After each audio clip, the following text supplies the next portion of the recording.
కోపంగా కొడతాడు, లేకపోతే బలంగా కొడతాడు. ఇదేంట్రా నీ హెలికాప్టర్ ఎక్కడా ల్యాండ్ అవ్వకుండా చేశాడు, నిన్ను ప్రచారం చేసుకోకుండా నిన్ను కన్ఫ్యూజ్ చేసేస్తున్నాడు. నీకేం అర్థం అవట్లేదురా, నీకు పిచ్చెక్కిపోయి ఇలాగే నువ్వు ఉండిపోతావని నాకు అర్థమైపోయిందిరా.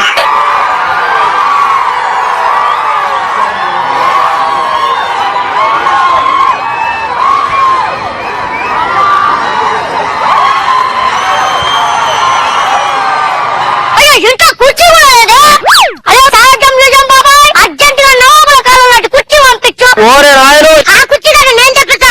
హలో సత్యనారాయణ బాబాయ్, సచివాలయంలో ఫోన్ ఎందుకు? నువ్వు కూర్చోడానికి సీఎం కుర్చీ తెప్పి.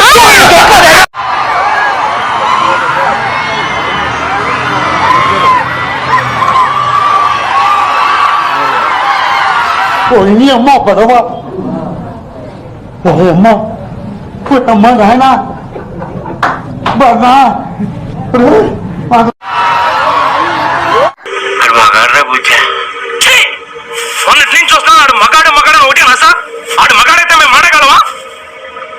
మరీ వైలెంట్ గా ఉన్నాడు. పువ్వుల్ని అమ్మాయిల్ని చూపించండి. నువ్వు రేపు ఈ పాటికి బొక్కలేసి మన మొక్కలు ఎరువు కింద వేస్తాను. ఎరువు లేకపోతే అరువు తెచ్చుకుందాం గాని ఆడితో పెట్టుకోవద్దురా పూచి. నేను మరీ అంత ఎదవలా కనపడుతున్నానా? ఓ మాదిరిగా కూడా కనపడలేదా? అంటే అని కొట్టడం నా వల్ల కాదంటావు.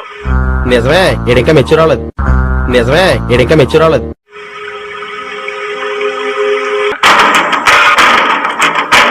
ఎల్లుండి నూకలమ్మ జాతర. ఊళ్ళో ప్రతివాడు కొడుకొస్తాడు, వాడు వస్తాడు.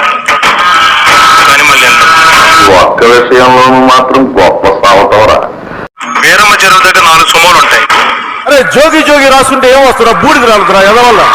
గట్టు దాటుతుంటే వేసేస్తాం. లంగా లాగా నోరు లంగా మాటలు మాట్లాడకు. లక్కీగా దాటేయడం అనుకో, నీ జీవితం అయిపోయింది. రాస్తా చుక్కల పుట్ట దగ్గర ఇంకో 3 సుమోలు ఉంటాయి. ఒకవేళ అక్కడ మిస్ అయ్యాడనుకో, ఏమిటండి మీరు మాట్లాడేది?